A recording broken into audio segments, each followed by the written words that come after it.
Hey guys, hope you're doing alright. In today's video, I'm going to cover a topic that I've been asked about here on YouTube a couple of times now. I just haven't gotten around to it, and that topic is how I manage my time.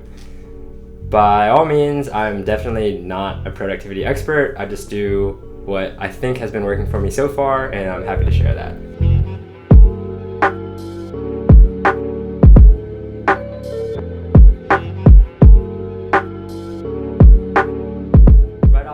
The first thing that I want to cover is just the timing that I'm doing this master's program.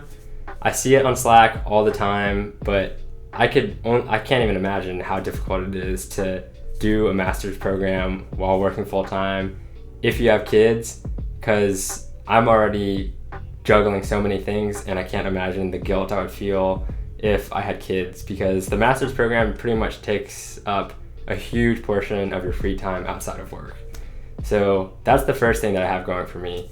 I do have a girlfriend who lives around 30 minutes away in Chapel Hill, but she's also getting a master's. She's doing like a full-time in-person master's, which also warrants a lot of work outside of the normal 9 to 5 hours. So I'm very lucky in the sense that lots of times we can do homework together or go to the library, all the way till like 10, 11, and she doesn't feel like she's just waiting around for me because she has her own work to do. Okay, so I don't have kids and I don't have a family that I have to provide for, but I am definitely still busy because I'm a normal, social 23-year-old and I have no shortage of hobbies and interests. The first of which is I play in a band. We practice at least once a week. I practice outside of that practice. We gig a decent amount, and I'm in the process of recording our debut EP with them, so that's taking up a ton of time. And as I alluded to earlier, just as a normal young adult, there's plenty of social events that I want to partake in. I don't want to disappear from the friend group just because I'm doing a part-time master's. And I still enjoy playing sports, skateboarding, traveling, and doing other fun extracurriculars like this, making YouTube videos. The first productivity hack, I don't even think it's a hack, but just realization that I came to was just going to bed earlier and waking up earlier allows me to do way more productive stuff than if I would end up staying up late, waking up late.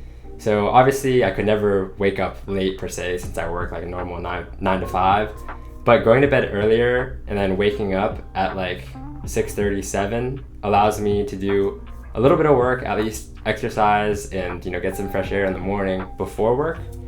And there's not really a huge plus, I think, to staying up late, because if I stay up late past 11, the chances of me actually doing work are much lower, because especially I think in my age group, people that are staying up till 11 are usually just hanging out, and it's very distracting and very, very difficult to be up around that time while still being productive. So I think just going to bed earlier and waking up earlier has been very helpful for me. At this point, I can wake up at like 7 or so on average is what I like to do.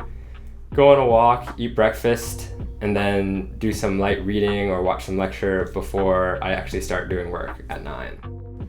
Next, I would say just working from home in general allows me to do a lot more than I could before. So I would say it's probably around a 25-minute commute if I actually had to go into the office, and obviously that time gets saved because I can eat breakfast while watching lectures or checking email before work. I can go on a walk outside in the mornings. It just saves a ton of time.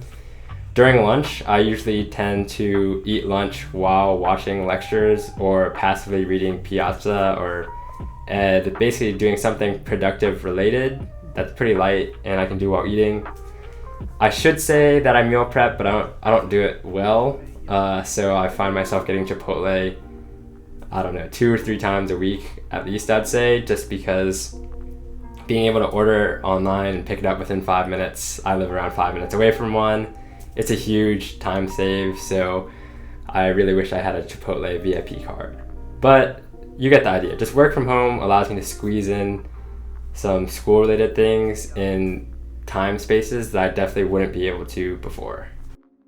The power of habit is definitely not something that should be overlooked. I don't have any secrets, if you couldn't tell by now, on how I try to be productive, but habits are really important. I also think that working out has gotten to the point where it is a treat for me. I think in undergrad and in high school I would work out because I feel like, oh, I should work out to be healthy. Whereas now it's like I need to work out to give myself a break throughout the day. Otherwise I'd be working at my desk literally all day and pretty much all night. So working out and eating meals is a bit of a break. I still try and watch lectures or do stuff productive while I'm eating meals, but you kind of have to like take the small things.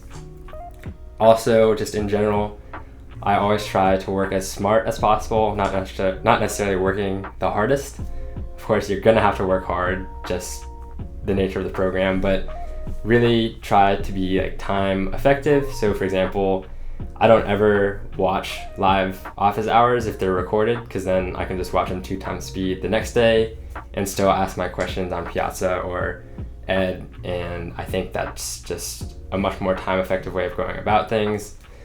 Second of all, I think like knowing my learning style works pretty well, so I try and get as much like passive learning as I can, and that's pretty closely related to like eating lunch while watching lectures. Similarly for classes that have like required readings, if it's not super technical, I will always audiobook it so that way I can listen to it while working out. And then other non-technical material that needs to be covered, if I can find like a movie documentary, I will definitely go for that route. So that way I can do it as a break while it's still closely related to school. And that's really about it. I definitely don't have any crazy tips. There's no secret to being able to do 2 classes a semester. If you couldn't tell by now, I usually try and do 1 difficult class and 1 light class each semester. Thus far it's been working, though of course I think with machine learning, that is definitely pushing it like the hardest I've ever felt pushed, but I think so far it's going well. I am gonna go ahead and film like a check-in video, but I will do that after the midterm. So for now, I guess I won't really delve into that.